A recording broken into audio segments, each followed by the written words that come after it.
God. Get ready to dive into a chilling tale that will leave you questioning the depths of human depravity. Laura Laura Grillo was a loving mother of 3 and a dedicated volunteer at the Rowlett Police Department. A month of joy and celebration for Laura as she prepared to marry her fiancé, John Macris. Little did she know that fate had something far more sinister in store for her. Just 1 week before exchanging vows, Laura's life was tragically cut short when she was mercilessly shot to death in her own home. The shockwaves of this heinous crime reverberated through the quiet neighborhood, sending shivers down the spines of its residents. But the chilling twist to this story lies not only in the cold-blooded murder, but also in the dark secrets lurking beneath the surface of Laura's seemingly perfect relationship. Initially, investigators believed the incident to be a botched burglary, a tragic encounter with a desperate criminal. However, as they delved deeper into the case, their suspicions were piqued. There was something amiss in the details, something that hinted at a sinister plot unfolding right under their noses. With the aid of cutting-edge technology, dogged determination, and a few crucial tips from concerned citizens, detectives started peeling back the layers of this twisted tale. The once solid foundation of Laura's relationship with John Macris began to crumble before their eyes, revealing a dark underbelly of deceit and malevolence. Imagine the shock when surveillance footage, meticulously analyzed phone records, and a tangled web of connections led investigators to a horrifying revelation.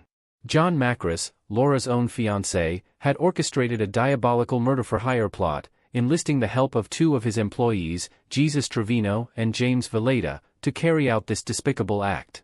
As the puzzle pieces fell into place, the true nature of this crime came to light. Laura Grillo's untimely demise was not the tragic result of a random act of violence but a carefully calculated plan born out of malice and greed. The depths of darkness that humans can sink to is truly unimaginable. Join us as we explore the harrowing details of Laura's final days, unraveling the intricate web of lies and deceit that led to her heartbreaking demise. In this chilling tale of love turned deadly, we are left questioning the very essence of trust and the lengths some will go to satisfy their wicked desires.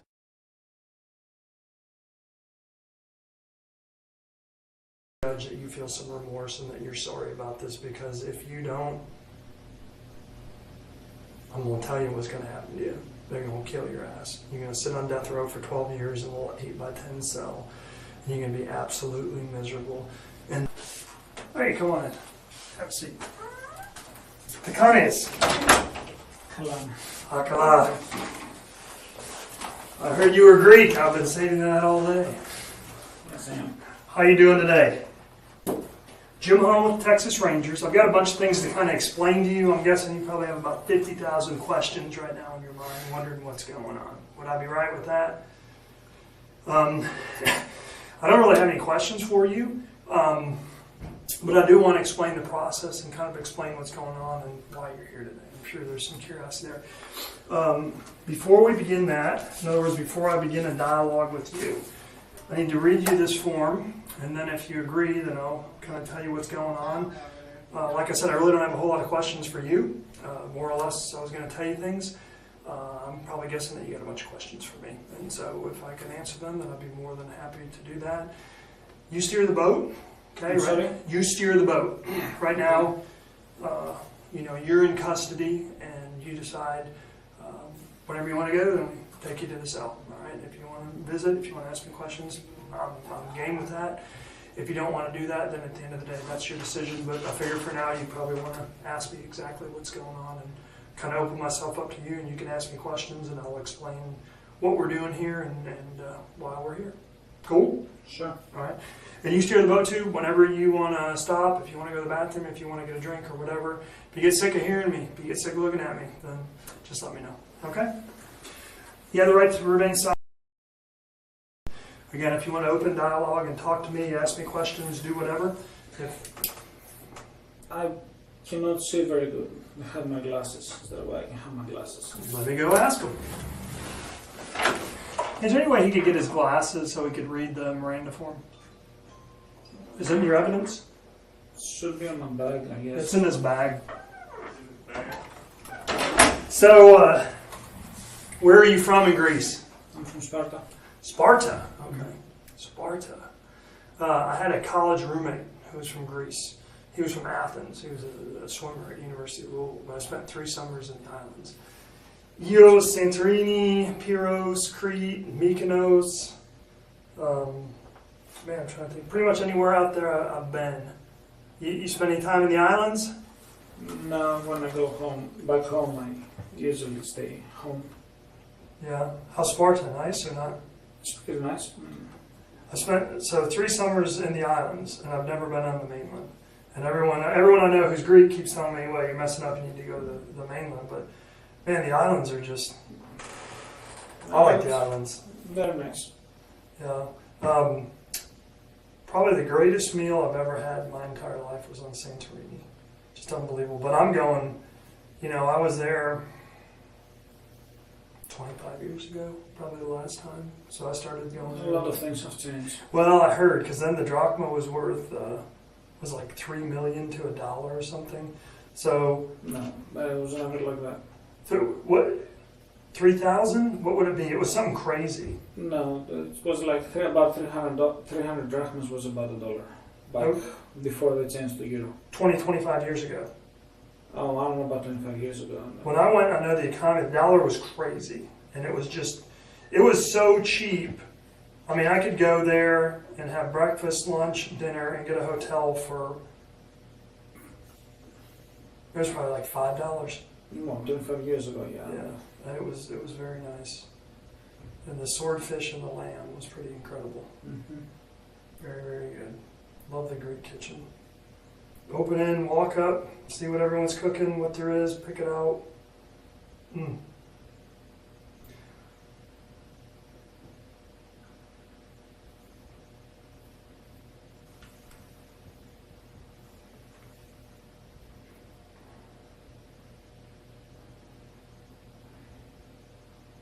Did you cut yourself?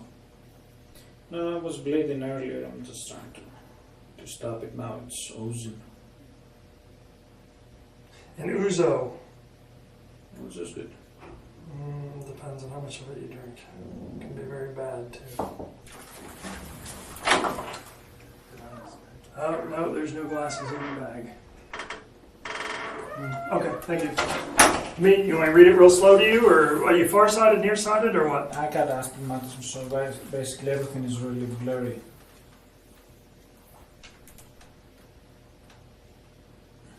So you need me to initial everywhere? If you want to open up dialogue, in other words, if you want to ask me questions, you want me to tell you things, then yeah, if you agree to that. At any time you don't want to talk to me, you want to end things, then all you need to do is tell me and we're done.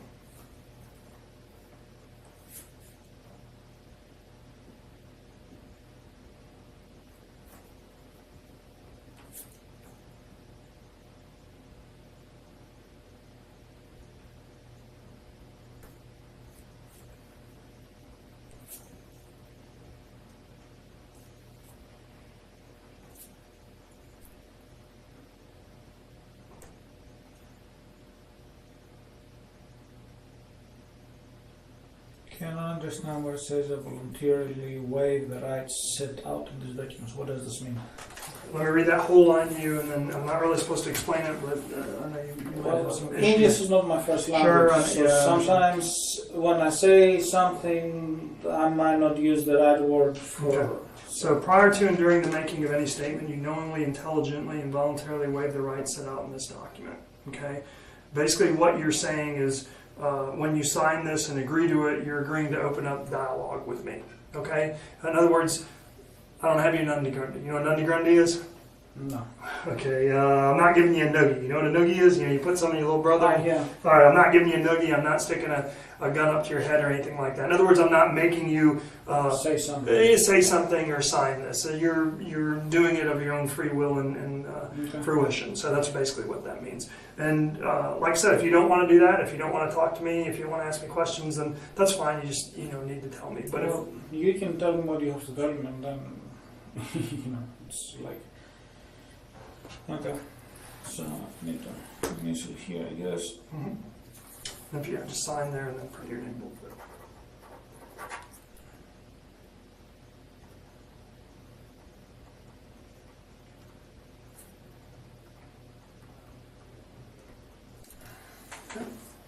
Do you need me me to No, you do put that? it, go ahead. They can't find your glasses, but they didn't take your watch. They're supposed to take your watch. You mean? Oh, I don't want it. Oops. Okay.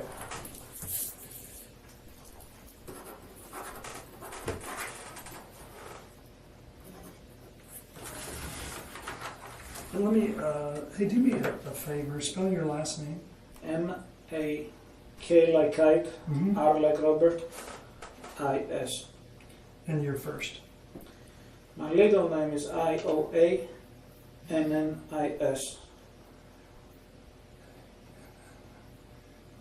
I go by John Law. Okay, and what's your date of birth? 040178.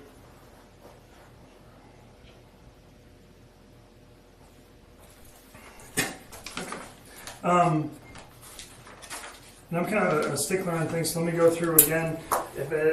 You steer the boat. You know what that means? You're the captain of the ship. So nothing happens in this room that you don't want to happen. You don't want to talk to me. You don't want to answer questions, and that's cool. All you got to do is say it, and we're done, and you go back. But I figured I would take this opportunity to at least kind of explain to you what's going on, and I figured you would probably have questions about what's going on. I'm kind of a pretty straightforward guy. I just kind of throw stuff out there. All right, so I'll just kind of wrap through it, and if I lose you or anything, then just stop me and ask a question. If you want clarification on anything, then all you gotta do is ask me. Okay, pretty straightforward. I'm not gonna lie to you or blow smoke or anything like that. Cool. All right. Number one, let me tell you about me. I'm Jim Holland. I'm a Texas Ranger, but I'm not just a regular Texas Ranger. Do you know what Rangers do? Not really. Okay, you met a Ranger in this case already. Yeah, somebody talked to me at the Roulette PD. Right, a younger guy. So I'm what they call a UCIT Ranger. So there's about 120 Rangers in the state of Texas, okay? They do a bunch of different things, from murders to homicide to public corruption, you name it, and they do it. All right? There's 8 guys called UCIT Rangers. Okay? What? UCIT, U-C-I-T.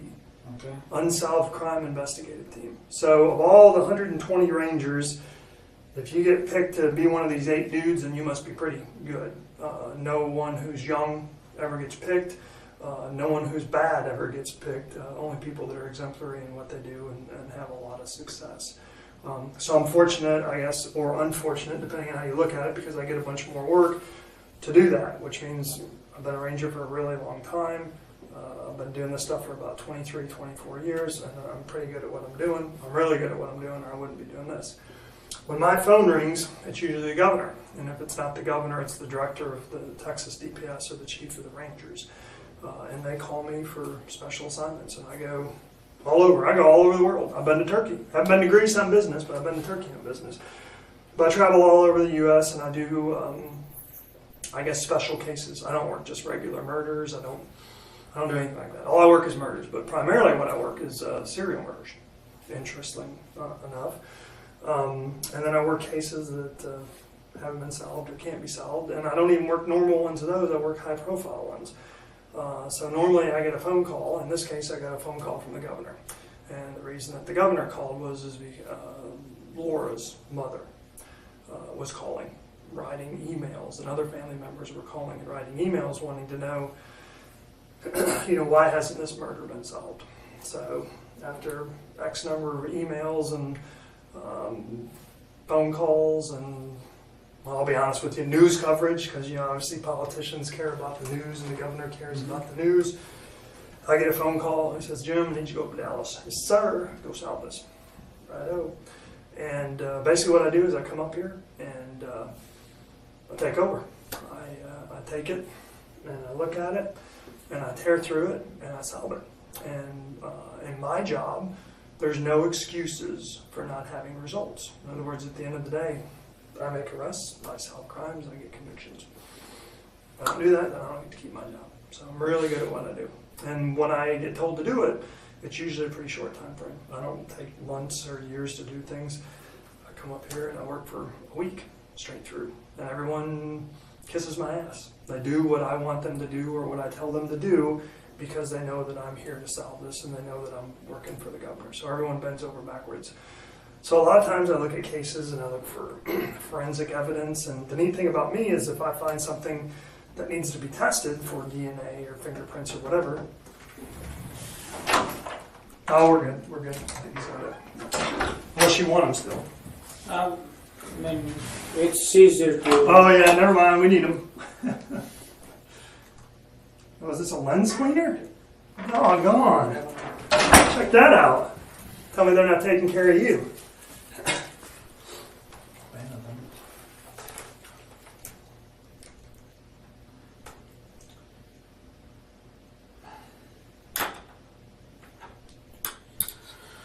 Sorry, go ahead.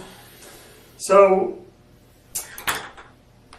basically I go back and look at forensics, look at evidence, and the things that would take 6 months or a year to review and get results on takes me an hour or two. And the forensics, whether it's cell phones or towers or the latest and greatest gizmos and gadgets in the electronic field that other people don't have at their access, I have. And I can have engineers and computer specialists and phone experts and all these different things mapping people do what I need done, usually in a matter of hours. Sometimes if it's complicated, a day or two. So I have everything that anyone could ever want at their disposal, and I'm told to go up there and go solve the case. So in this case, that's basically what I did. And I want to explain to you, if you want me to, how I got here. Sure. There's a couple problems. What do you mean there's a couple of problems? Let me explain them to you. So, you know James Valeda, right? None of the years, yes. I do not really have any relationship with him. Okay, and you know Mr. Trevino there, right? Yes, with him I know him several years. And you know those guys have obviously been sitting in jail here for a while. Yes. Okay, so I can kind of take a long time, or I can just cut to the chase and just lay shit out to you. Are you a pretty straightforward dude? I mean, you don't seem like an overly talkative guy. I mean, I don't know what to say. I mean, it's like, anyway, go ahead. Okay. Well, those two knuckleheads have been in jail for a long time, so let me kind of cut to the chase. So you can imagine why you're arrested. Okay? One of the reasons. Okay? I don't want to imagine. My imagination is bad. Okay. So Well, I'll get to that. Here's you, Mr. Just call me John. All right. Can I try it once? Sure. Macris? Macris is yeah. That's the Greek, man. 3 summers did something. So let me explain some issues that we have going on. So you got Jesus and James working for you, right? Pretty good dudes. You want to know Jesus James for just a little bit of time, right? Correct. I know Jesus from before, and Jesus brought James because we needed to increase my crew there. Okay. Well, let me cut to the chase a little bit. Jesus is a dumbass, all right? Sometimes he is. No, he really is a dumbass, okay?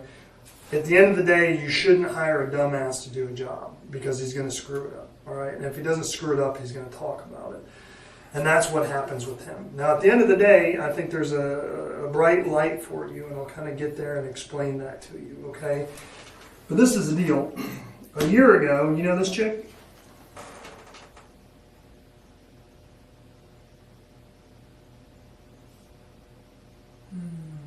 What's her name? Lorena? Lorena Elizabeth Rodriguez. 215 pounds. She ain't so small. I bet she weighs more than you. I'm about 250 now. Yeah, well, there you go. You guys can wear the same pants. I'm not 100% sure. Okay, well, this is the deal. Her and Jesus, main squeeze, right? What does that mean? That means that they were, at a minimum, having sex. How's that? Okay. Okay. Apparently Jesus likes yes, big just girls. simple stuff, so I can... They were copulating. How's that? I don't know that either. Sex. I understand what you said there, what Liz had Oh, sex. okay, okay. So this is the deal. Jesus is sleeping with this girl, right? Hang on. I jumped ahead of myself. I hate it when I do that.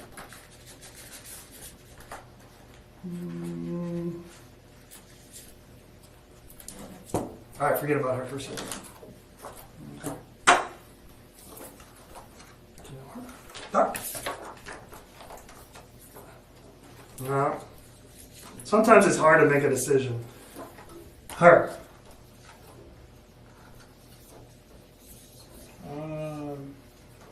What's your name? I cannot really see your face.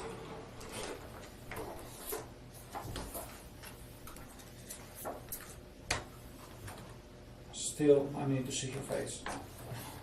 Or your name. Janet? Yeah, I know about Janet. Yep. So, this is the deal. When this murder goes down, Laura, your wife, fiancé, sorry. Wow. A couple months later, Janet is getting interviewed and questioned and everything like that, and she comes forward.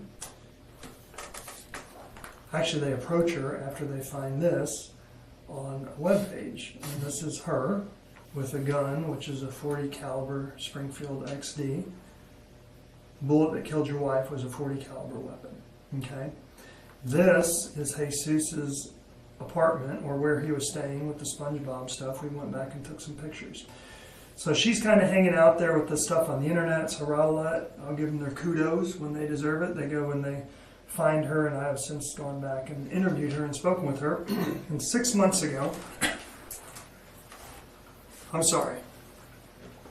6 months before your wife was murdered, she claims, all right, I'm just throwing that as a claim. She comes forward and says that she was talking to Jesus, and that Jesus says that you offered to pay him money to kill Laura.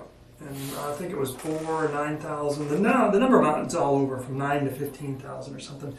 But she says this, and she says that Jesus not only told her that you hired him to kill your wife because you didn't want to get married and you wanted custody of the children. That's what she says. Come on, she's just some kind of gangbanger chick, right? Look at her. Do we believe this shit? Do you think she's credible? Oh, come on. You wouldn't listen to that, would you? So when I hear that this girl says that Jesus told her that he'd been hired by you to kill your wife, and was going to be paid X amount of dollars, I mean, I thought that was kind of bullshit. And then they show me these pictures. I'm like, all right. So you know what? I'm going to fly to Colorado, and I'm going to go interview her myself. And then I'm going to give her a polygraph. And you know what she told me? And I believed her. And she passed the polygraph. But, look at her. But you, so what? Right? Hold on. Backtrack. Mm-hmm. You said, say to me again, what did you say? You know what did she told me? I didn't understand what you just said. So, I didn't believe this. I thought, well, she's probably not credible.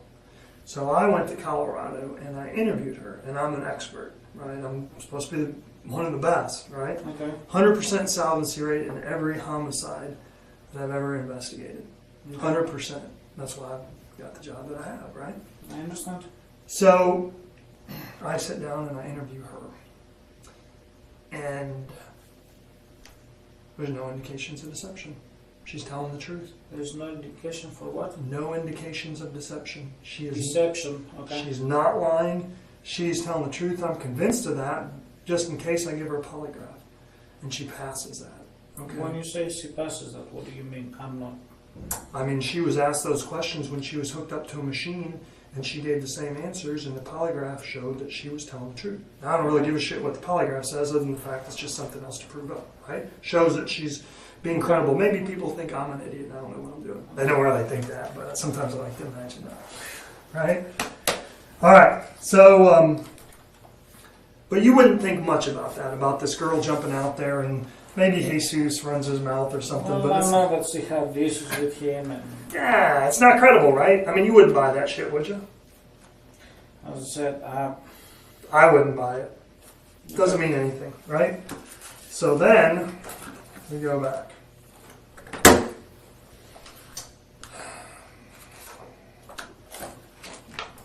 I come up with big girl. So get this shit. I'm trying to. A year ago, she calls. It's not Dallas Police Department.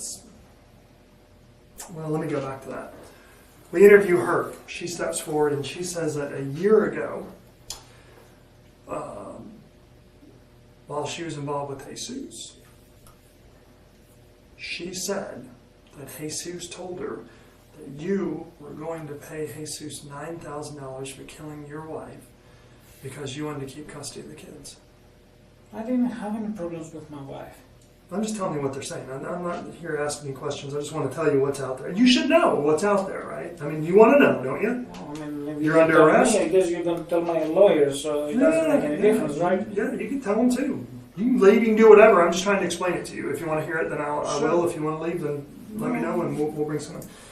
So, I would want to know. If I was accused of something, I would want to know. I wouldn't want to know what's out there. I'm the guy to tell you.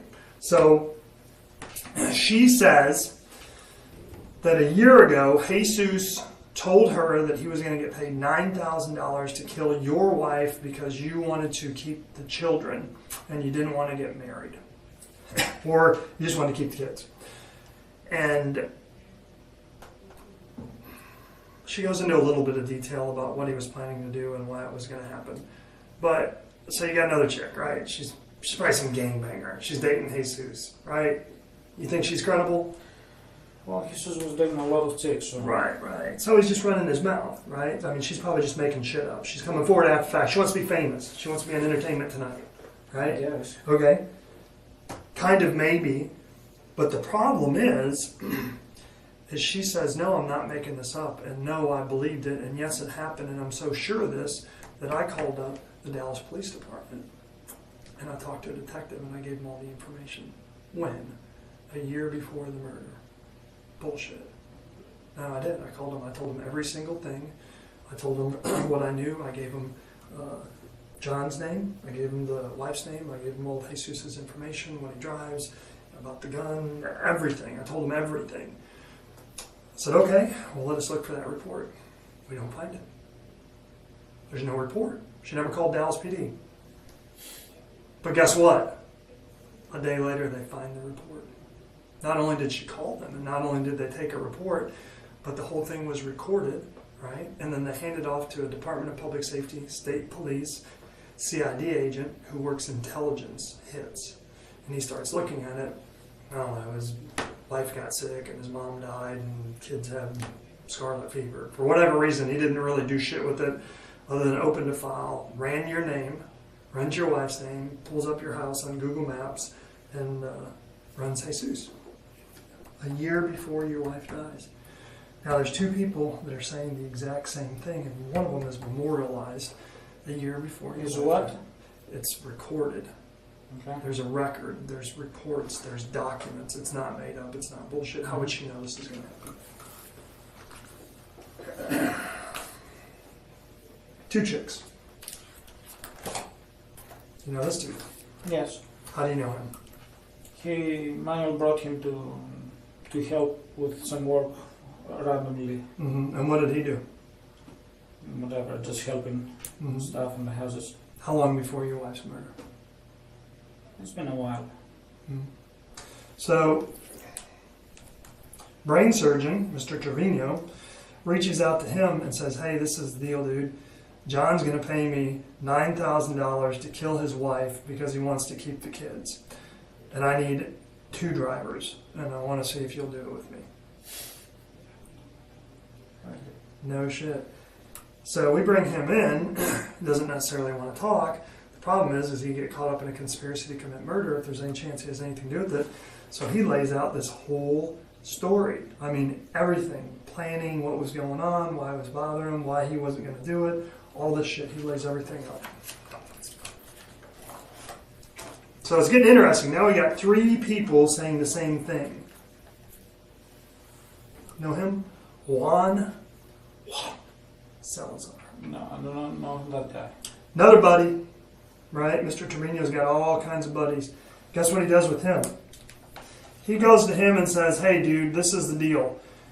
My boss is paying me $15,000 to whack his wife so he can keep the kids, and I need a driver. Would you be interested in doing it? Shit you not. Same thing. He comes in, he gives an affidavit, a statement, he swears to it. Now we got 1, 2, 3, 4 people saying the same exact shit. Boom! You know him? Doesn't seem familiar. Guess what he has to say? Who is that person? One of your boy's friends. I'm sorry, is that his brother? Yep, that's his brother. His brother. Yep. And guess what his brother said? Which brother? His brother.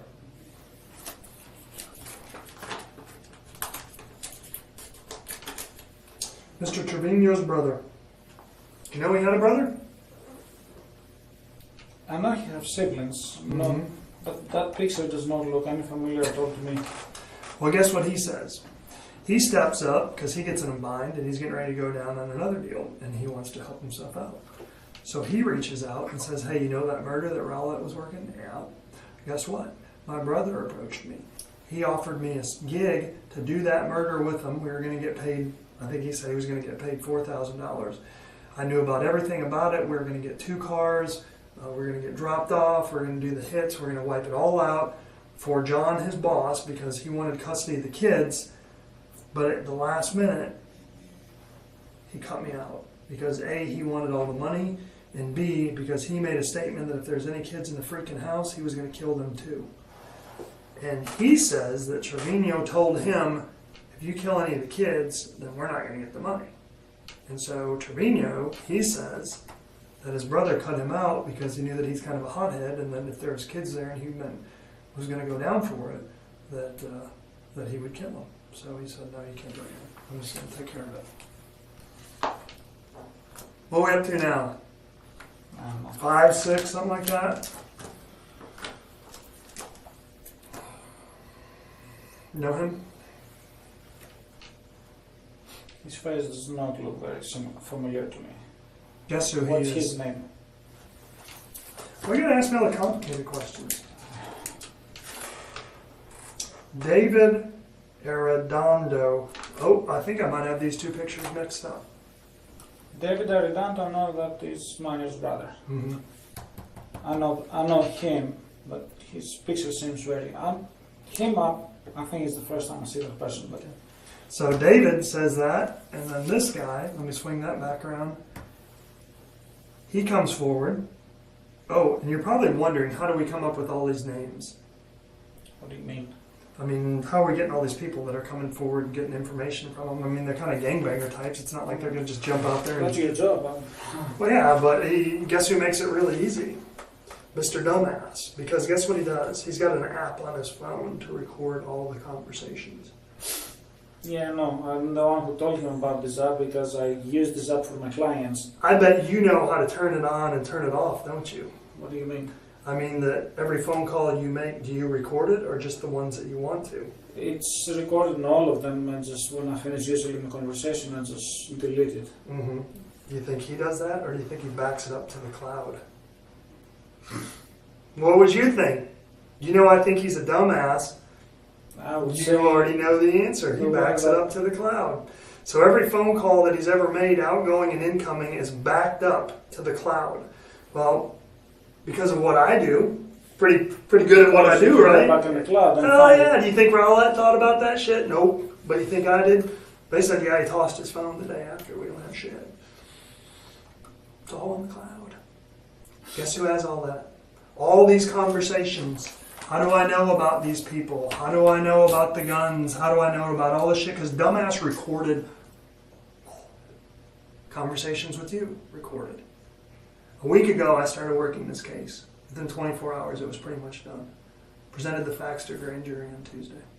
Not for arrest, but for indictment. I'll explain that. For what? Indictment. I'll come back to it. Okay. Brother? You know what he said? Dude comes up. He's getting paid $9,000 to do a hit. He needs a driver. He'll pay him $4,000. 1, 2, 3, 4, 5, 6. Is that 6 or 7? I lose track. I don't think it really matters. Doesn't. When I say he's a dumbass, I'm dead on. Okay, but I want to keep going. I want to Sure. prove that I actually know what I'm doing. Right?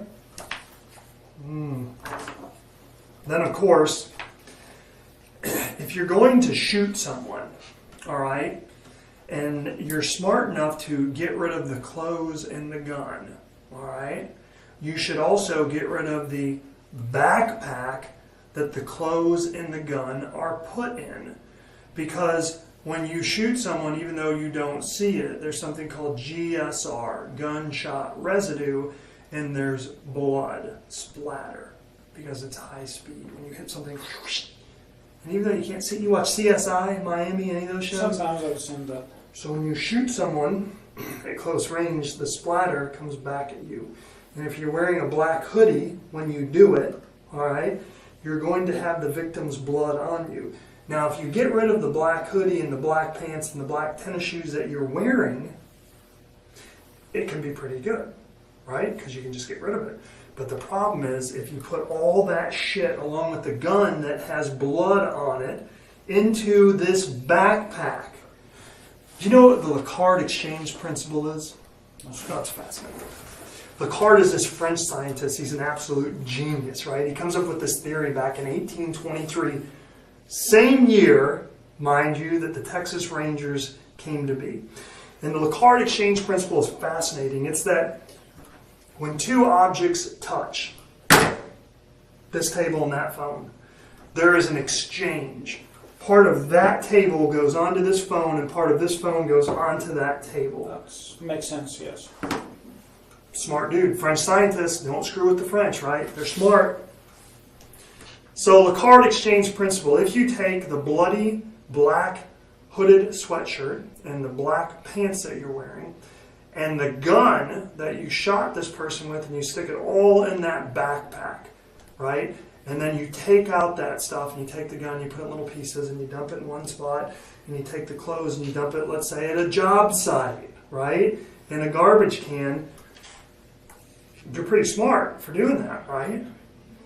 But if you put all that shit in this backpack because of the Lacard exchange principle, then there's a transfer of evidence. So where do you think this backpack was found? I don't know, I'm trying to see the around what. It was found in James's motel room. Okay? And who do you think James said this backpack belonged to? Jesus. Yes. Right? And who do you think that all these other knuckleheads, 7, said this backpack belonged to? From where it's going, I'm guessing Jesus. He's the dumbass, right? And what do you think they said that Jesus always kept in that backpack? His 40 gat. You know what gat is? No, sir. Gun. His pistol. Okay. How did you call it? A gat? You never heard that? It's like gangster shit, man. Gangster. I'm Come not on. in any gangster stuff. Mr. Trevino, he wants to be a gangster. His problem is he's not. He's in kind of a bind right now, and I'll explain that to you. He's got this thing. He likes to tell people that he's part of Mexican gangs that work for drug cartels, but he's really not. It's not a big deal when you do that, but when you do it and you're in jail, it's not so good. Because those people don't like people saying that they're them. And Yes. you know, they're in a Mexican drug cartel gang for a reason, right? And if you're not, you're saying that shit, they take that stuff personal. Anyway, back to Mr. Trevino's backpack, which is found in James's motel room. Take that out. Rowlett PD does a good job and they secure that, but guess what they don't do? What would you think? That exchange of... The card exchange principle, right? But the Ranger, smart some bitch I am, I looked through that and I said, did y'all do GSR on it? Did y'all swab it? Did you do DNA? Did you do S strand? Did you do Y strand? Did you do all the different strands that you could think of? All these high molecular $50,000 tests. What are you talking about? Right? Right? Okay. But hey, I'm the man. Governor picks up the phone for a reason. So I go down there and I see that picture. And what do you think the first thing that I do is? Tell them to do all the stuff, I guess. Tell them my ass. Takes Or me an you- hour. I'm Takes sorry. me an hour. I drive over there. By the time I'm done drinking my double latte from Starbucks, they got that shit done. They're calling me up. And guess whose DNA is in the CODIS databank? Do you know what CODIS is? No. Combined DNA Indexing System. It means if you're a shithead and you get arrested, they take your DNA. They run a swab of your mouth and it goes in this giant computer base. Okay? Mhm. That's so when you get out of jail, if a shithead commits a crime and he leaves his DNA at a scene, all the police got to do is test it and they have a hit. Mhm. All right? Because he's a knucklehead and he's been to prison, we keep his DNA because we know he's going to commit more crimes. So as soon as I run this, what do you think I get? I hate to guess. Not 1, 3. I mean, if you get 1 or 3, I mean, if it's his backpack, then isn't His DNA would be in should it, be right? Yeah. What about his sweatshirt that was in there, right? He wears it, so his DNA's on it, and it's going to be inside the backpack. Do you think your wife ever walked over and bled on that? I mean, did you ever see your wife walk over to Mr. Trevino's backpack and cut her wrist and No. bleed inside No, of it? of course not. No, she wouldn't do that. That'd be silly, wouldn't it? Of course. Well, absolutely, and that's why I've concluded that the blood that is inside here, whose DNA matched to your wife, came from the gun in the sweatshirt. The gun that he used to kill her and the sweatshirt that he was wearing when he did it. Wow. The card exchange principle.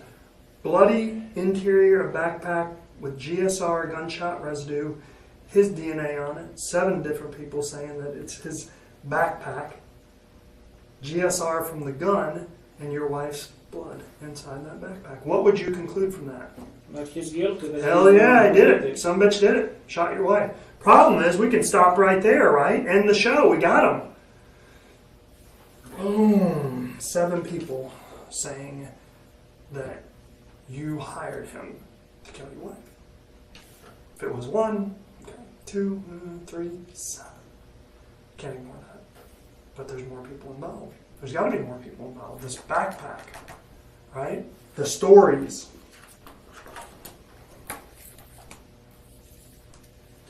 Your cell phone, okay? Another piece of advice.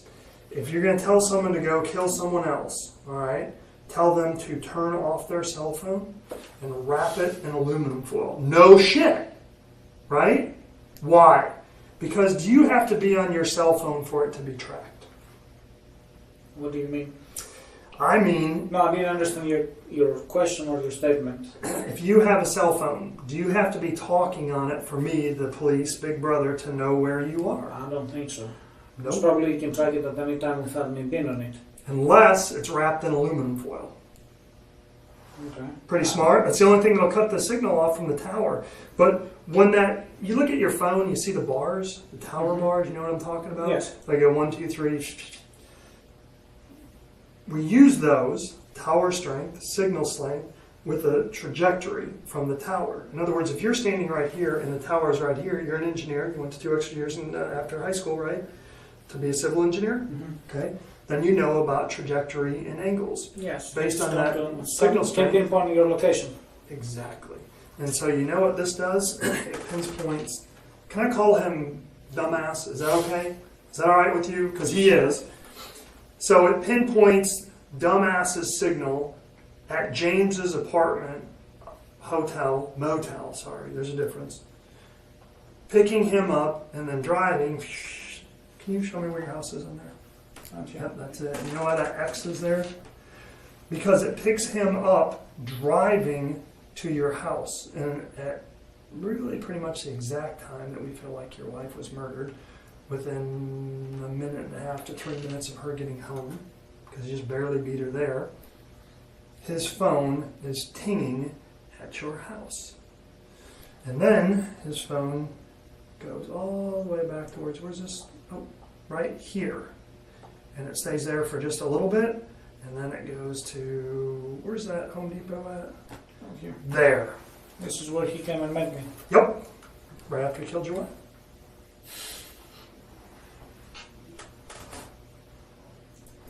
So, if I know that he's at James's motel, what do you think that makes me to believe about James? That he's an accomplice somehow. Bingo! James. What do you think about him? As I said, him, I didn't really have any relationship or anything with him outside of work. Let me tell you about him. Okay? I heard that he was a sex offender after the fact. I didn't know all the stuff. He not a big, hard-time criminal. He was messing around with a girl who was 16 when he was 19. It was consensual. Other than that, he's got no criminal history. Definitely not a killer. Definitely not the dude that you want to drive. Okay? Someone who doesn't do very well in jail because he doesn't want to be here. He's very uncomfortable with it. And as soon as he finds out that Mr. Trevino there, who now has hits out, right, because he's saying... So what? People want to hurt him because he's not really in this gang that he claims to be in. Oh. So he wants to get out, all right? So as soon as he finds out that he is implicating him in this murder, then he decides to come forward. And he comes forward, and he says that about 3 weeks before your wife's murder, he meets with him. He offers him a job to drive because you're going to pay him money to kill your wife because you don't want to lose custody of the kids. And he comes to work for you. I'm just telling you. Do you want to know? I figure you want to know. I do want to know. I would want to know. I would want to know. How I'm going to lose custody of my kids when I have a very good relationship with my... Dude, whatever. I'm just telling you. It's not a question and answer time. I'm not asking you questions. I'm just telling you. I want to tell you what's out there. Okay? So as soon as he finds out that he's given him up on this murder, he comes in and he sits down and he tells a whole story about how he approached him 3 weeks ago because you were going to pay him money to kill your wife so you could keep custody of the kids, and he's going to get paid $1,000 to be the driver. Then he goes into conversation about, oh, by the way, this was all, recorded and videoed and everything like that, and he gives an affidavit statement, and he's met with the district attorney and all that other stuff. So then he sits down and he gives a statement.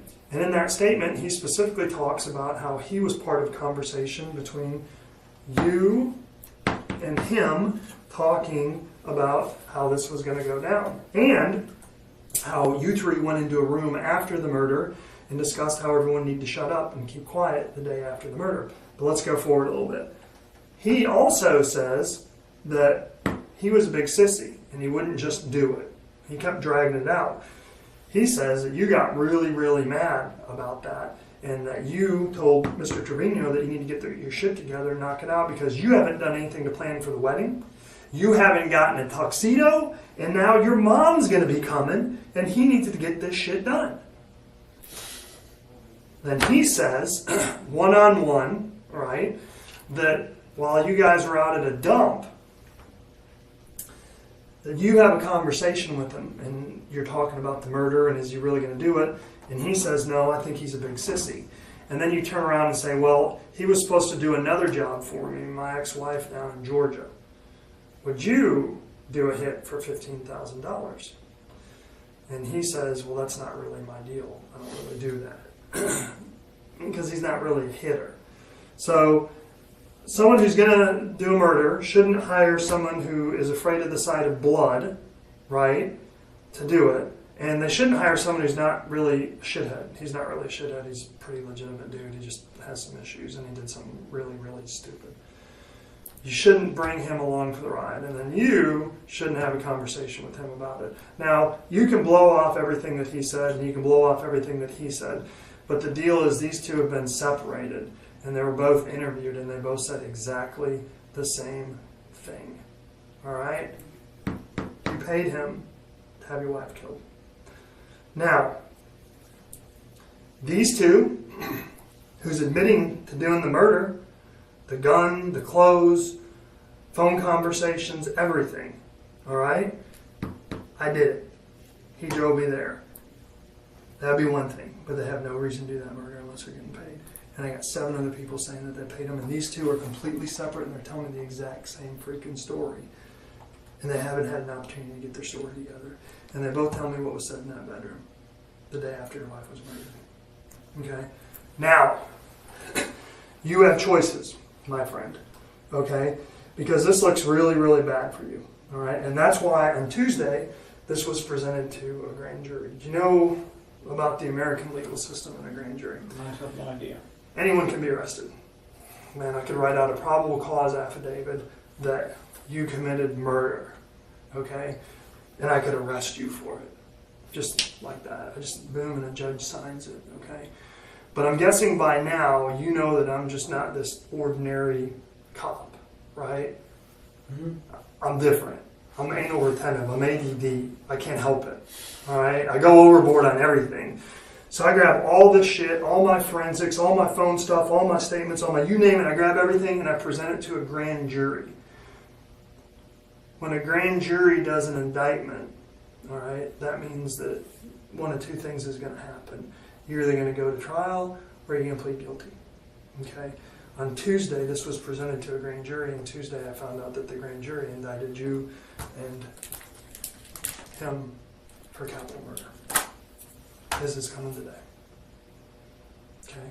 That means that there's no probable cause statement. That means that the grand jury issues the warrant, which means there's evidence to move forward. And at this point, you're looking at a long time in prison or the death penalty. Okay? Now, why am I telling you all this? Because I think it's right that you know everything. Okay? I think that's important. But you have a choice to make. And I'm going to tell you what the positive is. What the what? Positive?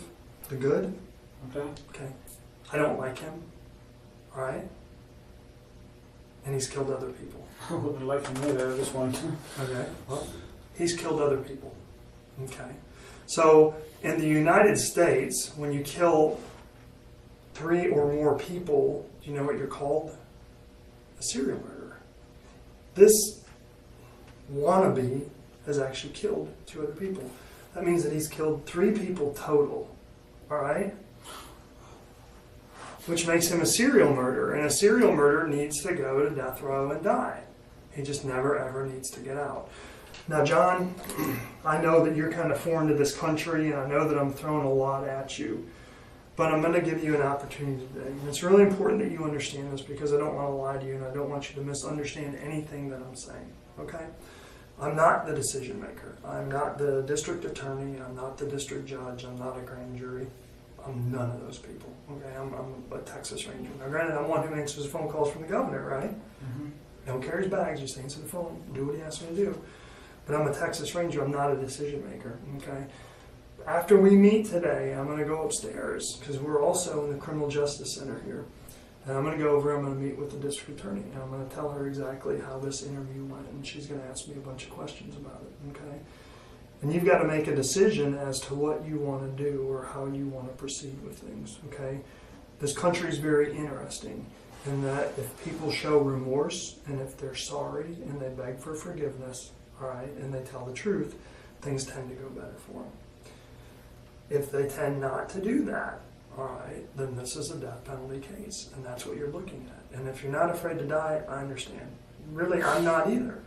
But the problem is you have to sit on death row for like 12 to 15 years, and it's a really, really horrible existence, okay? And I don't think that I don't know who you are. I'm really kind of trying to figure you out, and I'm honest. I'll be brutally honest.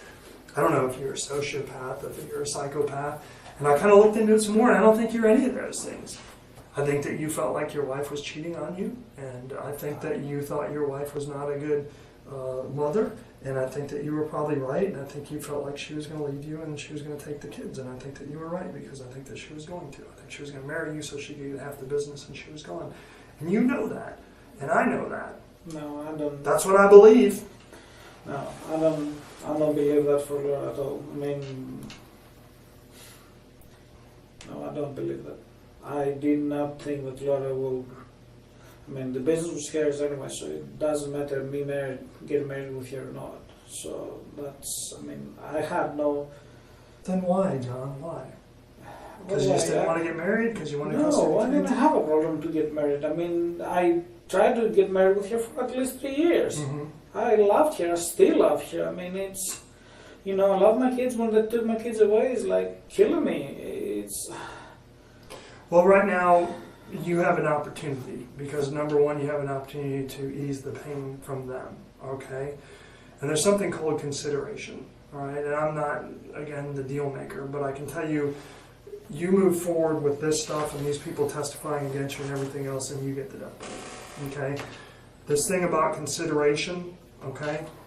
The best thing going here, and normally you know how this works, it's the person who hires that they're really after, all right? But you don't have a criminal history. You've never been in trouble before. No, I mean, It's a pain in the ass, right? So, they're not really, you're like there, yeah, you need to be punished, but this guy, he's bad, he really needs to go to death row, okay? So, at the end of the day, I think that you have an opportunity, and your opportunity is to be honest, to ask for forgiveness, all right, and to cooperate with all this, and move forward and hope for consideration. And I'm not going to sit here and lie to you. I'll tell you what's going to happen with this stuff if you end up going to a trial. You're going to get convicted, you're going to get the death penalty. Okay? Period. I don't think you want that. I don't think your children want that. I know that they wouldn't want to have to deal with that. But if you are sorry, and I don't want to put words in your mouth, but if you're sorry for what happened and the way things happened, all right, and if you want to tell that story, then I will go to the district attorney and I will tell her that you cooperated with this investigation and that you made a really, really bad mistake and that you're sorry, but that you gave up the information about these two and specifically him, which is what she wants. And I think that gives you an opportunity moving forward. I can't promise you that. I'm not going to sit here and lie to you. But I think that gives you a really, really, really good opportunity moving forward. Okay? And it's your choice. It's what you want to do, but it's not going to be presented to you again. And I know that's a lot to be thrown at you, but I think you knew this. You're not surprised with this. You knew this day was coming. I mean, you're not freaked out. You're not nervous. You're nothing. I am nervous. I mean, it just... You know it's coming, John. You knew it was coming.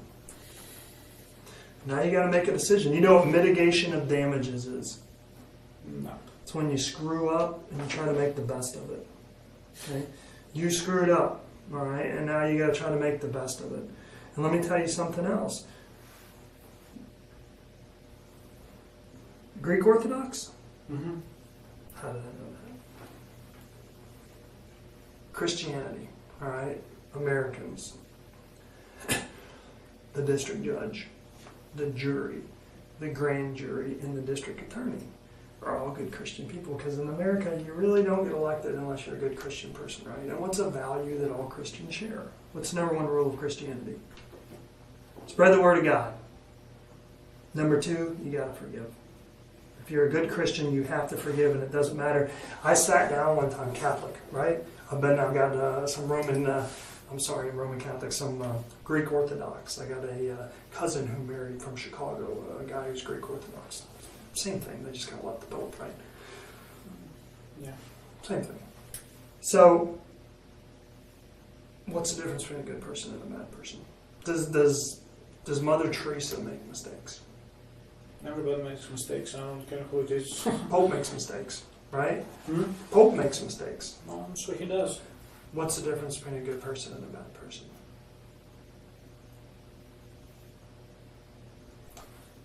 A good person makes a mistake, and they say that they're sorry, and they ask for forgiveness and redemption, and they move on down the road. A bad person who makes a mistake, he just keeps moving down the road. He never says he's sorry. He never asks for forgiveness. He never asks for redemption. Do you want to know who gets the death penalty? Those people. I put a lot of people on death row, and there's a bunch of people sitting there right now because of me. And people ask me, how do you do that? How do you sleep at night? Let me tell you how I sleep at night. Just do your job. That's about it. Number one, I didn't kill anyone. Okay? All right? Number two, I give everyone choices, and I'm legitimate with everyone. Good Catholic boy. All right? I can't lie to you. You know, I'd turn blue or something. You know, I have to go 50 Hail Marys and a couple Our Fathers. It's against my beliefs. I'm honest, and I give you options, and I let you make choices. And at the end of the day, it's all about choices, John. All right? You have a choice today, and you make a decision. And when I go to bed, and I tell my son this, when you go to bed at night and you lay your head down, you should be able to sleep with a clear conscience. If you did something wrong, you pray to God and you ask for forgiveness and you try to do the right thing the next day. You make amends for your mistakes, all right? I sleep at night because I give people the opportunities. Because the people that end up on death row because they made that choice. Not because they killed someone, not because they had someone kill someone, but because they made the choice not to cooperate and not to ask for forgiveness and not to say that they're sorry. Because when you go in front of that jury and you go in front of that district judge and you go in front of that district attorney and you step up there and you don't tell them that you're sorry for what you did, they're going to think you're a son of a bitch and they're going to want you to die.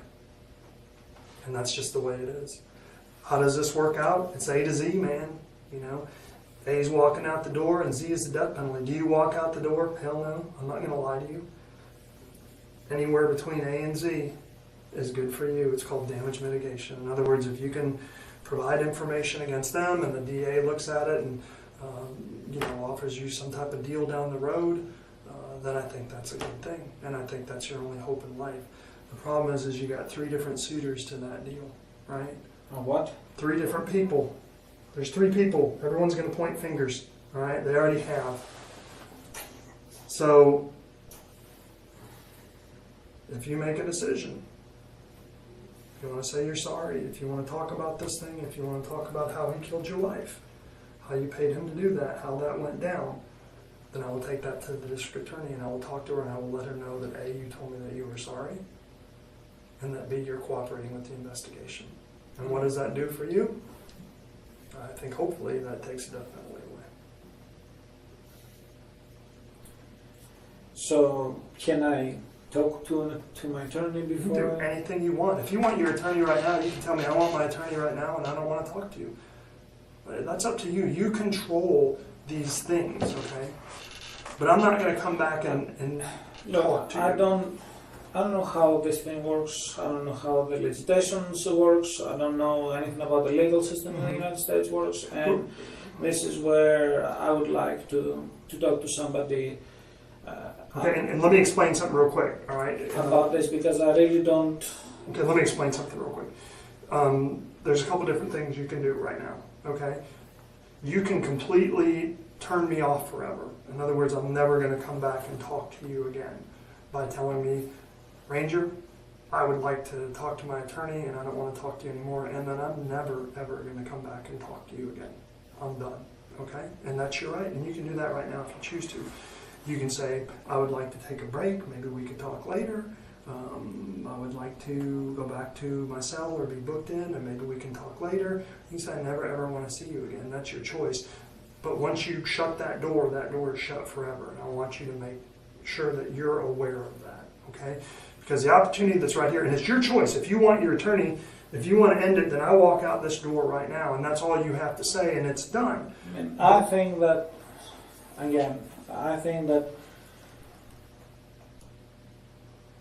need to talk to the attorney, and because I'm like, okay, and then, tell him all the stuff that he told me, and, it's like, I'm not saying that, I don't know what.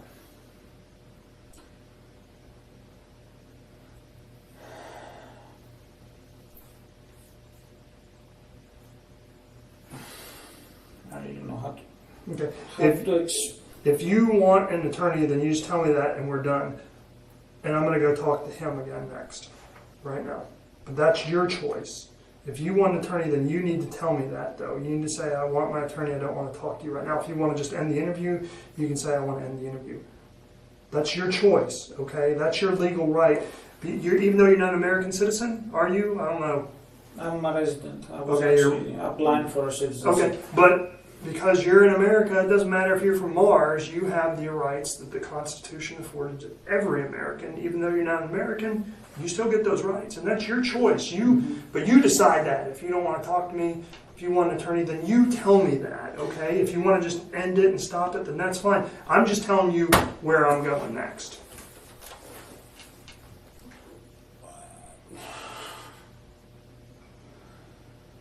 In other words, I'm not coming back. I'm going to go talk to him, and I'm going to take his statement, and then we'll just keep charging down the road. But that's your choice. So I cannot have a choice of speaking with the attorney and... You can have an Get attorney back right to now. Do you. you want an attorney? I mean, I want to talk to the attorney and then get back to you to any... Okay, you want to end this interview right now? That's your choice. You just tell me that.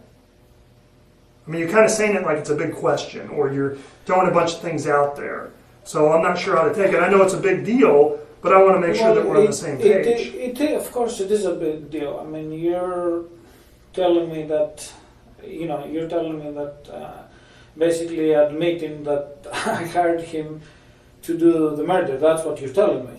Am I telling you to admit that? No, I already know that you did that. I'm giving you an opportunity to tell the truth and come forward and to ask for some type of consideration for doing the right thing and for helping me to make sure that this guy goes to death row. That's what I'm talking about. There's not a question of if you did this or you didn't do that. I already know the answer to it. I already know that you hired him. I know that he drove. I know that he's an idiot. I know that he pulled the trigger. Okay? I already know those things. It's not a question. All right? I'm not asking you questions. Did you do that? I already know the answer to that. The question is, what do you want to do? If you want your attorney, then we'll end it right now. That's your choice. If you want to provide information and try to help yourself out, then we can do that too. It's up to you. I don't need you to do that. Okay? This case is done. When I say I know what happened, I know what happened.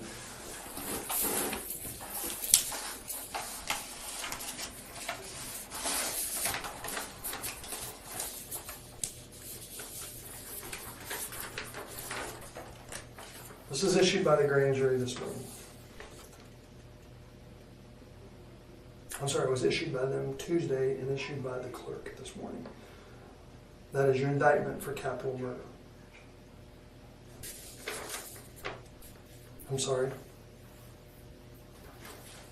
That's your buddy's indictment for capital murder. That one's yours. It says your name on it. Okay?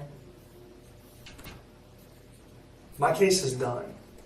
I don't need anything from you. If you don't want to give me anything, if you don't want to talk about it, then that's fine. That's up to you. I don't care. Then I'm going to go have a little bit to eat because I'm kind of hungry and get a cup of coffee. All right. Well, I mean, but then I'm fine with that. All I'm doing is giving you an opportunity. I told you, to me, it comes down to laying my head on a pillow at night and going to sleep with a clear conscience. I'm giving you a choice, man. That's all I want to do. Good Catholic boy. I want to get on with my life. I want to have a clear conscience. All right? You make your own decision. You just let me know what you want to do.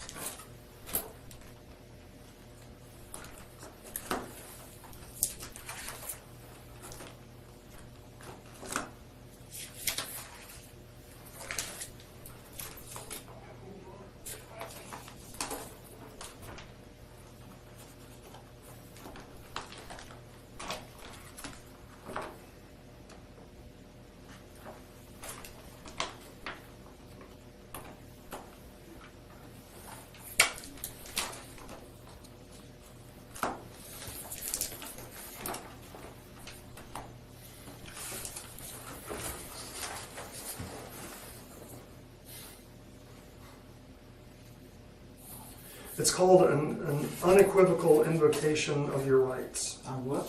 Unequivocal invocation of your rights. And basically what that means is, I'll sit here all day with you if you want. I'll talk about pinball. I don't give a shit. It doesn't matter to me. All right? But the second you tell me that you want to end the interview, then we're done. The second you tell me that you want your attorney, then we're done. But you have to actually say that to me. If you want to come back later, if you want to try to reinitiate, that's fine. I mean, if you want to just end it, then just say end it. That's up to you. I'm not trying to force you to do anything, or you're not forced to do anything. But you say that, and that's the end of it.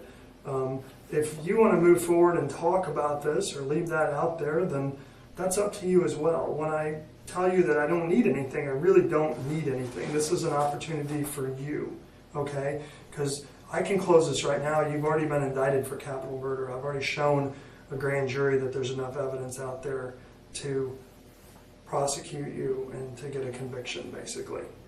Well, I believe that I've shown them that. They've found that I've shown them probable cause and worthy of indictment, which means there's enough to prosecute this case. All right? I don't need to do anything else. There's nothing for me to do. My fear is you're going to walk out of this room and Mr. Trevino is going to sit down in here again, and he's going to lock into his story, and he's going to tell me again that you ordered this hit, and now then it's just easier for me to keep going on down the road. And there'll be a point where the district attorney, honestly, doesn't really want me to talk to you again. Because why? She's got a death penalty case on you. Why? You don't want to help yourself? Then no, let's screw it. It's up to you. She's looking for remorse. You have a woman who's the district attorney, all right? So killing the mother of children is going to obviously bother her, all right? But I'm doing this interview because this other person who's killed 3 people bothers her more. But she's not going to lose any sleep. This case is done.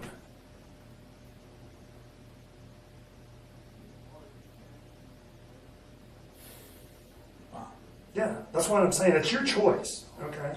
I'll be honest with you. I sat down and I had the same conversation with James. I said, James, it's your choice. I said, I'm going to do this. I'm going to tell you exactly what there's out here. Boom, I laid all this stuff out to him. I told him what Trevino said. I told him why Trevino said it. I told him I didn't believe some of it, and then we proved all it up. It was corroborated. I've got the forensics. I've got the blood. I've got everything. I don't need anything from you, James. However, James, you have an opportunity to help yourself out. I'm not making promises, just like I'm not making promises to you because I'm not that deal maker. I'm not the decision maker. I'm just a little wheel in the cog, but I relay messages, all right? James made a decision that he wanted to help himself out because he knew that he made a mistake.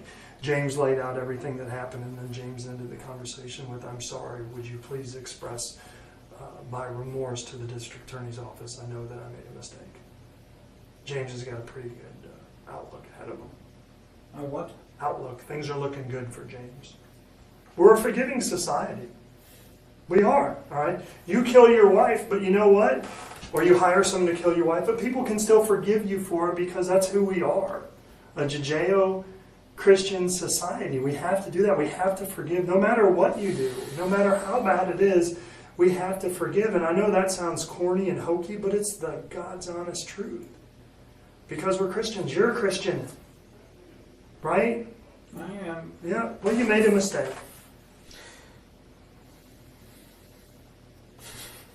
You did. I mean, now it's damage control time, man. It's mitigation. If you don't give a shit and you want to go to death row, then go. Knock yourself out. I'm not going to lose any sleep over it. It's a bad deal. You know? I'm not going to feel sorry for you if they do that to you. But I didn't ask you to feel sorry for me. Well, I'm not. It's not going to happen. But I'm going to give you an opportunity just like I give everyone because morally I feel like I have a compass that forces me to do that. But that's up to you. You know, you did something really bad and now you have an opportunity to try to make things better and to say that you're sorry. And at the end of the day, if you decide that you don't want to help with the son of a bitch who stuck a gun to Laura's head and killed her at point blank range after she tried to get away and grabbed her and pulled her back. Say what? Oh yeah, she saw it coming. She tried to take off. Oh, he was laughing about it. Having a good time talking about how he killed her and how she tried to get away. Dumb bitch tried to get away. Turned around and tried to run. Oh, okay. Say that again. What's there to say again? He killed No, your I wife. didn't. He was bragging. Afterwards he was joking and laughing and bragging about how she tried to get away. Who, Laura was trying to get away? Laura saw it coming. She knew it was coming. She starts trying to take off in her bare feet or socks or whatever and slipped a little bit and he grabbed her and spun her around and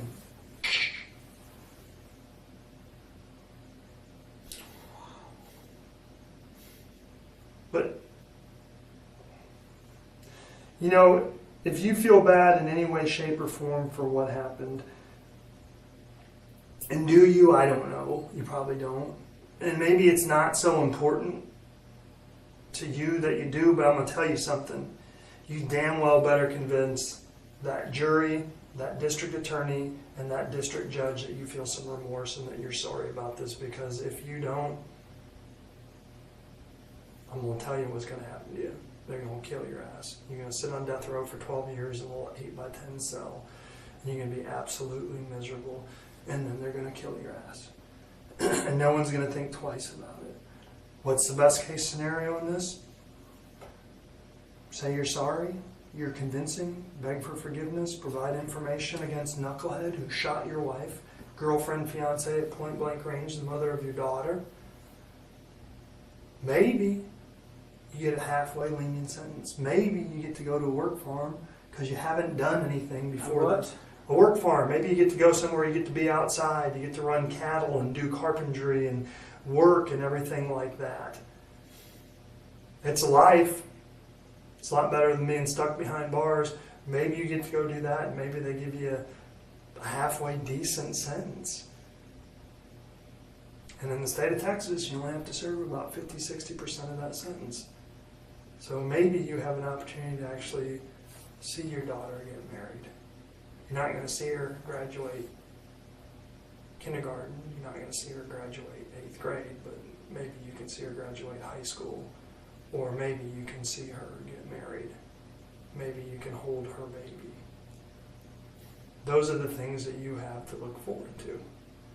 But you know what? It's a hell of a lot better than nothing. And it's 12 years of misery.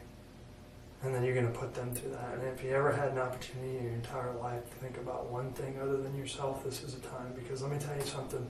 The path to true redemption and righteousness is the recognition that it's about others. It's not about you, John.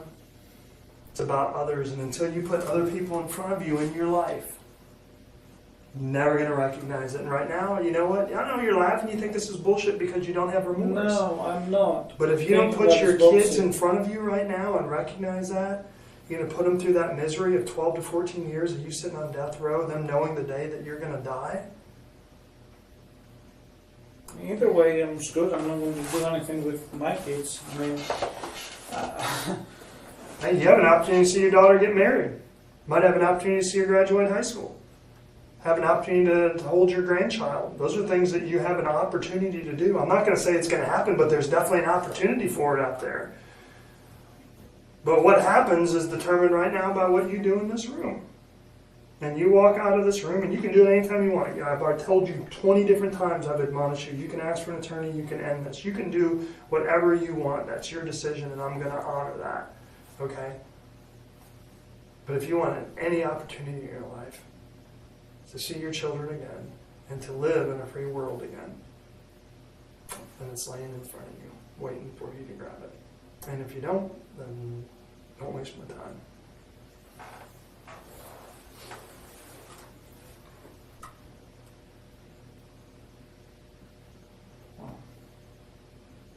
You need to convince those people that you feel some remorse, John. I don't get into the emotions of it because I'm a black and white guy. You're an engineer, kind of black and white, right? And I'm the same way. I go into a murder scene and I can see 10 bodies. It wouldn't faze me for a second because I block it out. I don't let emotion cloud what I'm doing because it throws my work off. And I want to do my work because I'm anal retentive and I boom, boom, boom, boom, boom. Okay? That's who I am. And I can block out the emotion of killing this lady, Laura, with children. And I look at it from a black and white standpoint. And to me, it's very black and white. You can tell us you're sorry and provide information and hope for the best, or you can tell me to go pound sand and you can go off to Huntsville and they're going to stick a needle in your arm in 12 to 14 years and you're going to die. You have an opportunity, damage mitigation. You know what it is? Damage control. yeah, but how do I do damage control?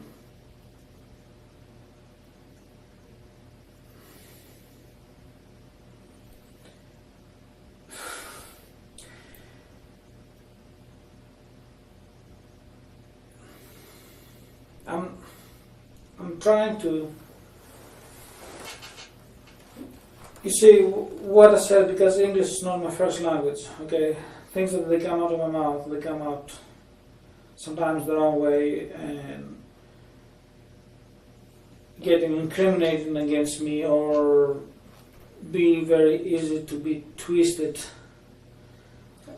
There's not a whole lot of twisted here, John. No, okay? I'm not talking about. I'm not talking about what you saw me. All right. Okay. I'm pretty sure you did before. If you bring it and show me all stuff, you've done your due diligence. I have, thank you. Okay. So that's not what I'm guessing or I'm saying or I don't know, however you want to call it, you know what I mean? And that's not what I'm saying.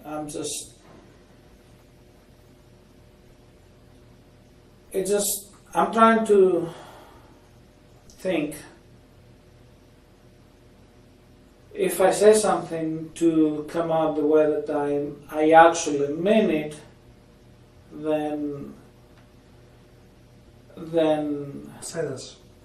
I'm sorry. Oh, I am sorry that my wife was killed. I cry so many times. I'm sorry that my kids are not with me. I'm sorry that my kids, they have to be gone to their biological dad, that they did not know them, they did not have any relationship with them. One of them was abusive towards Laura and stuff. The other one was a drug addict and alcoholic. I'm sorry that my kids have to be there. I'm sorry that Maria does not have her mom. I mean, my biological mom. You know what it sounds like, You know, John? It sounds like an argument that you discuss, all right, when they're offering you your deal or when you're going up for sentencing, and it sounds like a mitigation of damages to me. In other words, it sounds like it's probably better to have you outside in the free world taking care of your children sooner than later, okay? Yeah, but how do I know that I'm going to be out there on the free world? And I'm not the guy to guarantee it, okay? I can only tell you what it begins with. I'm going to tell you that there's zero opportunity if I walk out of this room, all right? There's zero opportunity. You're going to go down to Huntsville. They're going to kill your ass, okay? I can guarantee you that. what is that? What do you mean? The death penalty. You're going to go to the death row down in Huntsville, all right? You see it. Come on. You're not arguing with it. You're not even denying it, John. You're sitting there kind of nodding your head. I mean, yeah. It's a done deal. We're past it. We're past Look, it. if you It's say- done. It's about the decision that you want to make, John. There's no arguing this. I don't want to argue with it. I don't really want to discuss it with you. I just told you what I have because I think it's fair that you should know everything that's stacked up against you. And I think more than anything, what I wanted to tell you is I want you to know how much of a dumbass Trevino was, because if anything, it should motivate you to help make sure that he gets the death penalty. Right? He screwed you over. You go to hire the dumbass, and he tells 7 different people that you want him to kill your wife because you want custody of the children. He tells 7 different people that how much money you're offering. But I didn't hire the dumbass. That's my problem. Do what? I did not hire the Come dumbass. on. I did not pay him any money. That's my problem. I had discussed back on the past that, you know, that I had problems with Laura, but then afterwards, especially once she said yes to the wedding and yes to all the stuff. So you're saying that you told him in the past to kill her, and then you changed your mind? No, You still I did didn't- it? I didn't. Because if you did, hey, that's mitigation of circumstances there. If you arranged for him to kill her, and then you changed your mind and said don't do it, but he still wanted the money, so he did it, then that's something that needs to come out, John, because that's not what they're giving me. I didn't. If you tried to stop it and you couldn't, if you changed your mind at the end and tried to stop it, then that's a mitigation, John. But you have to say that. I can't say that. If you had a bad day and were running your mouth about, man, I want you to kill my wife for 15 grand, and you kind of played with it back and forth, but you weren't real serious, and you had another bad day and you brought it up again, and you went and did it, right? But you changed your mind or you didn't really want it to happen, then that's a mitigation. But John, at some point, you offered him money to go kill your wife, and he told him the reason why, because he told all these people, and it's going back a year, and he didn't make this shit up. All right? If you changed your mind at the end, then you need to say that. Did you change your mind at the end, John? I didn't want Laura killed. So you changed your mind. When did you change your mind? I mean, It's a mitigation, John. it's been a while. No, I didn't really want. I mean, sometimes I was getting angry or mad with her and stuff like that. But no, I mean, I did not want you killed. So you changed your mind. I did not want to Laura killed. You changed your mind at the end and it was too late? He's all coked up. He wants the money, so he's going to do it anyway? Well, I didn't have any money to give him.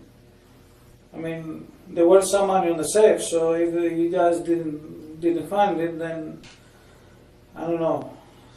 Did you change your mind, John? I did not want Laura killed. So you changed your mind? Because I know you ordered him or you asked him to do it and said you were going to pay for it because there's a year of this shit going back that shows that you did. If you changed your mind at the end, then rack through it and tell me how you changed your mind. No, that's not what him I have said to them. I mean,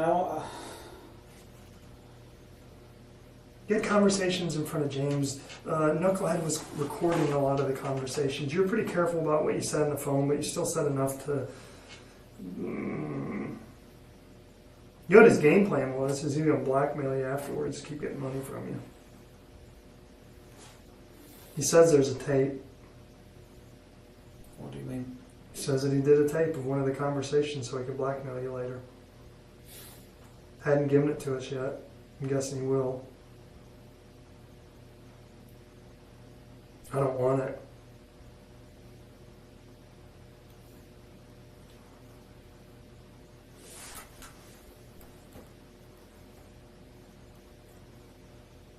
It's going to be pretty screwed up. He's going to step in here, give the rest of the information, provide this tape, and he's not going to get the death penalty. Probably get a decent deal. You're going to run down to Huntsville and you didn't even pull the trigger. Sounds like you even changed your mind at the end of the day. If you change your mind, you just need to say it.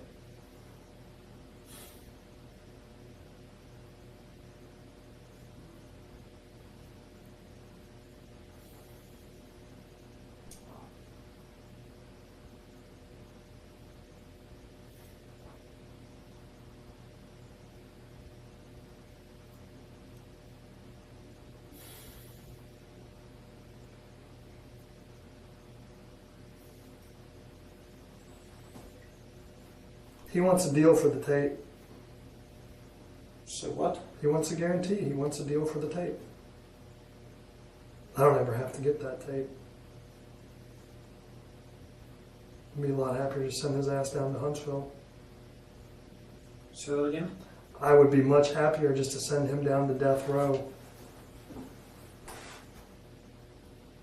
You go wherever he wants. That's... Well, it's not where he wants. Oh.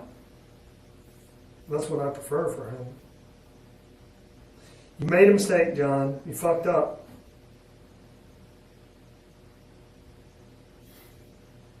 You did. Now you just need to make the best of it. I know that sounds stupid, but I'll tell you what. How old are you now? What, 38, 40, something like that? 38. 38 years old, John. How long do you think you're going to live? I have no idea. Average human being right now lives to 82 years old for a male. Mediterranean diet, hell, you might live to be 102 as a boy eating all that seafood and olive oil. Mm. So the question is from 38 to, let's say, 88, right? How do you live the next 40 years of your life? You know what? 10, 15, 20 of them may really suck. But you haven't been arrested for anything before. You didn't even pull the trigger. You don't have a violent history. And you know what? You have a skill set that the state of Texas would love to use. Go to a prison farm, man. Go build shit. Build bridges. Fix tractors. Run cattle. Ride horses outside. You like to ride horses? Yeah. Like being a farm boy in Greece. Except you're riding horses instead of donkeys. Huh? True. I was riding donkeys too. My grandfather and my mom had donkeys. I mean, play your cards the right way and try to get this thing to work out as good as it can for you. And again, I'm not a guarantee. I've already explained that to you. But beg for forgiveness. Say that you're sorry. And help us get Mr. Trevino. It's a dog-eat-dog world, and it's either him or you. Well, I don't care about him. No, him is important to you. Okay? Because if I go yank him out of his cell again to find out where that tape is, then it all comes down on you. Right? Try to make this thing work out in your best behalf. Try to make it where you can see your daughter's graduation from college, from high school, first baby. I mean, those are the things to look forward to. I'm not going to lie to you until you're getting out the door. You're not. They're going to put $1 million, probably $2 million bond in you. You're not going anywhere. You're going to sit in here until trial, and then you're going to get convicted, and then they're going to give you the death penalty. All right? But if you choose to ask for consideration and try to help yourself out, and if I take that to the district attorney, I'm guessing that you would probably be able to avoid that trial. I'm guessing, I'm not the decision maker, and that there would be an opportunity for you to, plead to some type of sentence that would be a hell of a lot better than spending the rest of your life in prison. I mean, okay, you told me plead some kind of sentence. How do I know what's... I have no guarantee for you. Would you like me to lie to you and tell you, oh yeah, you're going to get 6 months in the county jail? You would know that I'm lying. I would be full of shit. I'm not going to say that because I already told you before I don't lie about this stuff. This is significant. It's a real world decision. I should be honest with you and upright and forthright and tell you the truth, and you should make an educated decision. John, there's no promises in this other than what's going to happen to you if Mr. Trevino comes in here and gives me that tape.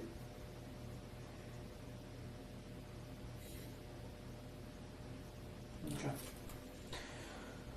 Can I have some water or something to drink? What do you want, a bottle? Is there any way to get a bottle of water, if you could ask those guys? Thanks, sir.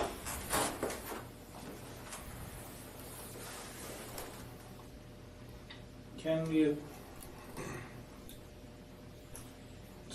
take me just over there and give me a little bit of time? You want to go sit back in the tank? Okay.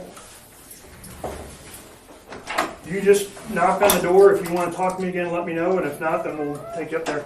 Thanks. He wants to go sit in the tank for a little bit. Oh, yeah. If he wants to talk to me, knock on the door and say you want to talk to me. If not, then he'll run you upstairs. Okay? All right. Thanks, John. Good.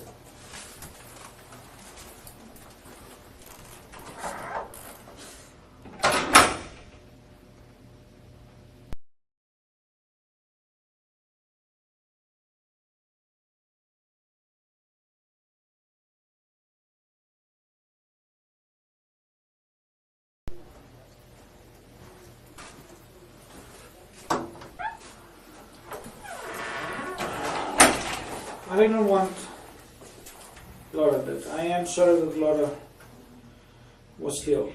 Okay, that's about it. There is, we can take that if you want. There's way too many things that I don't know, and there's way too many arrangements, and I really have.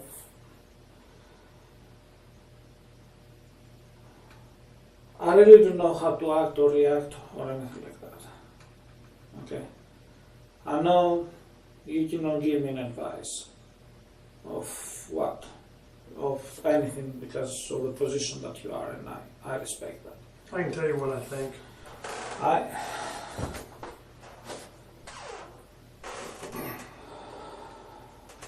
This is my fear, okay? And I'll just be honest with you, okay?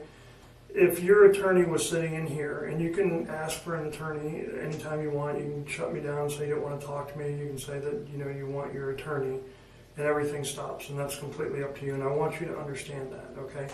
And I'm going to be brutally honest with you, all right? If your attorney was sitting right here, he would tell you to shut up, all right? Do what? He would tell you to shut up. He would tell you do not talk to him, okay? Because that's his job. Right? He doesn't want you to talk to me, okay? And I understand that. And if you want to reach out to an attorney, then knock yourself off. You can end this at any time you want. You steer the boat. You control it. I've made that very clear, okay? But this is a deal, John. Today you have an opportunity, all right? And that opportunity is not going to be here tomorrow because Mr. Trevino is coming in this room again next, and he's going to offer up that tape, all right? And I'm going to go get that tape, okay? But if you want to lay this thing out, then I'm going to tell Mr. Trevino to go pound sand, and I'm going to leave him with his statement that he killed your wife and that you paid him for it, and I'm going to send him to death row where he needs to go, because that's where he needs to go. He's killed 2 other people, all right? So what would your attorney say? He would tell you to shut up, okay? But I'm going to tell you this, John. Your attorney also is not going to let you testify in trial, all right? Because what are you going to do? Get up there and look like an idiot? There's all this proof showing that you did this, right? That you paid for it and that you asked him to do it and that you were involved in the planning and everything like that, okay? And when you do all that, then you get beat up by the prosecutor because that's what they do, right? And their goal at that point is to send you to death row, okay? My belief, and I'm not your attorney, okay? I'm not an attorney, all right? But my belief is the best opportunities that you have are right now, here and today, okay? Because if you want a chance to mitigate these damages, and again, I'm not the person who makes those decisions. I go up and tell them what was said, all right? I tell them whether you want to cooperate, whether you don't want to cooperate. I tell them whether you're sorry or whether you're not sorry, okay? But those are the people that make the decisions, all right? And down the road, you know, if you choose to cooperate, then my guess, and I'm not the decision maker, is they turn around, they offer you some type of deal in order for your testimony, okay? Because they really want to send Mr. Trevino to death row because he committed 2 other murders and that's where he just needs to go, okay? But that opportunity is not going to present itself again, all right? Because this is what the prosecutor wants, okay? They want to know that you're sorry for what happened, and they want to know that you want to do the right thing and that you want to help and you want to make amends, all right? So as things move forward, what is your best opportunity in life? With no promises for me, but it's your cooperation and for you to let her know that you're sorry and that you made a mistake. Maybe you changed your mind at the last minute. I don't know. You're the only one who can say that. But even if you didn't, all right, I find it hard to believe that you're not going to be able to convince me today or give me a statement with my help, and I'll help you with a statement, that is going to convince the prosecutor that you feel bad about this, all right?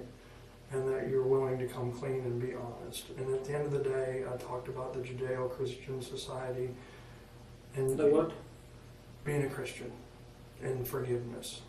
All right? And at the end of the day, it sounds hokey and crazy, but it's the truth. And that's kind of where we're at. But the problem is, as you walk on down the road and you know, you're not so sorry about what happened. You know, because if you're sorry about what happened, then you tell me right now so we can punish Mr. Trevino accordingly for sticking a gun up to your wife's forehead. I mean, I am sorry what happened, and Trevino needs to be punished. Okay, I did not see that he would have done it, and I said the same to the detective here. Not is that day that they came to me is that I don't see that there is enough timing for him to. It's done. To I mean, do we're past that. He did. I understand, and what I'm trying to say, that's my, you know, that was my thinking that all stuff. So he did it, and he did it for a reason. I mean, you offered to pay him. You wanted him to do that, and if you feel sorry about that, I hope you do. But that's what helps you, all right? Being cold-blooded and not feeling sorry about it, and not wanting to see him being prosecuted to the full extent of the law, that does not help you. That just shows that you have zero remorse. And you need to convince these people that you have remorse and that you feel sorry, all right? And you're a smart guy. You know, you're smart. You don't have to believe me. You don't have to trust me. Just listen to what I'm saying and think through it. You've seen this out there. There's tons more evidence. There's lab reports. There's all kinds of stuff. But it's the statements from these people that are going to do you in. That did you in. You know, it's the statements from Trevino. It's the statements from James. but, I mean, I didn't say anything to any of these people. No, but he did. And he's going to, because he did all those stupid things and because all this evidence is presented against him, because he's trying to save his ass, he's going to turn around and give me that recording, okay? He's already told me the deal. He already told me what happened, how it was planned, how he got paid, how he got the gray car, all that other shit. All right, he told me all that. He told me what he did with the gun. He told me what he did with the clothes. He told me everything, okay? But at this point, he's already confessed to it. So at this point, It's how do we move forward? Do we move forward with Mr. Trevino being on the side of the state and testifying against you so you get the death penalty?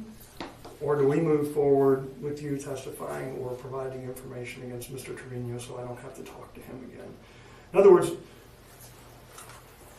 I don't need anything to get Mr. Trevino.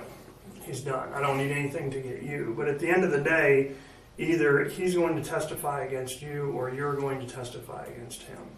Okay? I mean, that's just the way it works. He's already willing to testify against you. He's already saying these things, and he has this recording, so he was going to blackmail you with it later. It's supposed to lay everything out, okay? But he's only going to do that if he gets the deal. He's given all the information, so the question is, do they turn around and let him provide this recording and have this jam-shut case against you, talking about the plan and what's going to happen and how you're going to have your wife murdered? And does he testify against you so you get the death penalty? Or do you help us out right now here today and we go after him? So it's, you know, an egocentric world, and you do what you need to do to survive.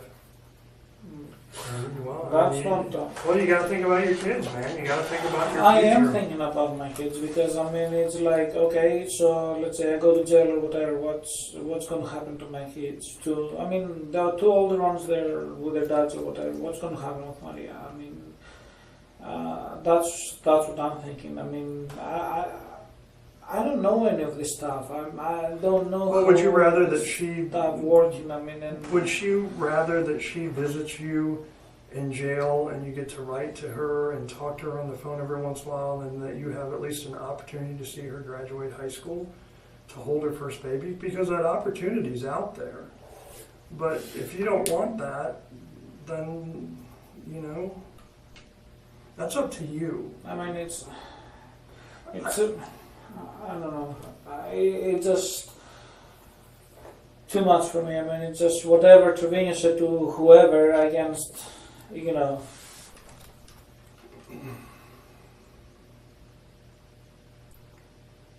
Take Trevino out of the equation, man. What do you mean? I mean, you provide information against Trevino, right? Down the road, you plead to some type of deal, and it doesn't really matter what he said against you as long as you tell the truth, right? And then you control your destiny for the most, as opposed to him controlling it. Because right now, that's... I mean, the lucky thing in this is you have a decision to make. I mean, it's a good thing that he's killed 2 other people for you. Because if he hadn't, then we wouldn't be having this conversation. If he hadn't, then we would have just booked you in and... How do you guys know that he killed 2 other people? I mean... Because one of the people who talked gave us other information about other murders, and we've confirmed that information, and he's been running his mouth. You think that your wife's murder is the first one that he ran his mouth about? No, he's an idiot. But that's your opportunity, and normally you wouldn't have that opportunity. You know, normally the way this works is the state's going to go to him and offer him some type of deal so he'll testify against you so you can get the death penalty, but you have an opportunity here. You know, they're more interested in getting him than you. And at the same time, you have an opportunity to do the right thing, John. But it's mitigation of damages. I mean, there's no... I need him to get punished. That's fine. That's sure. That's fine. He needs to just... How do you feel if you go to death row and he's out of jail in 15, 20 years? I don't know. I mean, he's only screwed you over at the end of the day.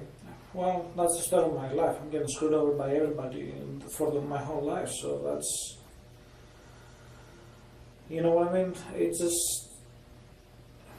From everybody. I mean, clients and this and left and right. I mean, I'm getting screwed over because I'm too nice or I'm too good or...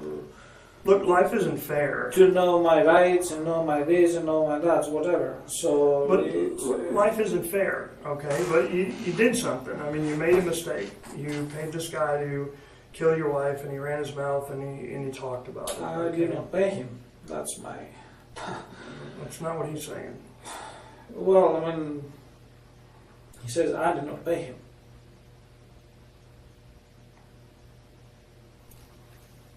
I did not pay him. He had some money because he gave James $1,000.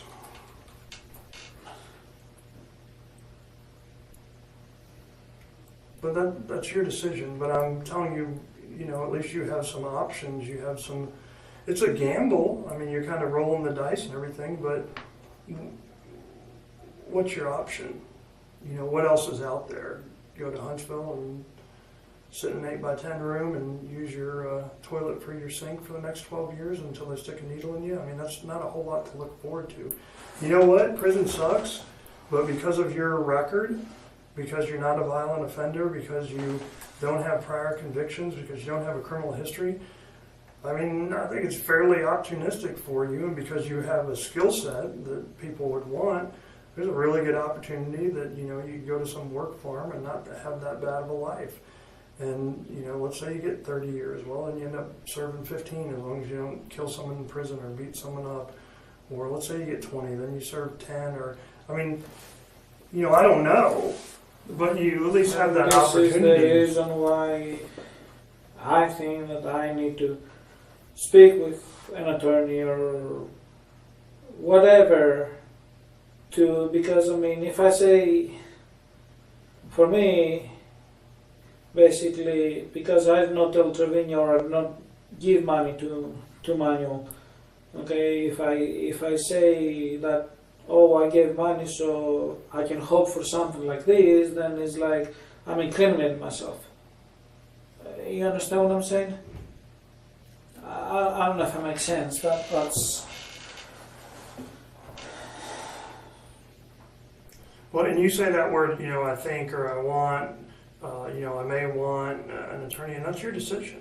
I mean, that's what America is. You just tell me. I mean, I think I need to speak with somebody that is a third person, that is not me and is not you, so I can see, I don't know,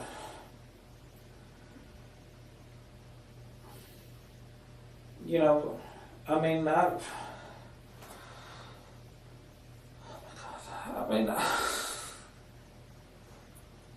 haven't done anything wrong.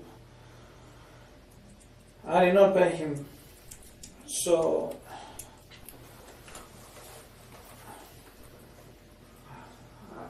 I don't know. That's the reason why I'm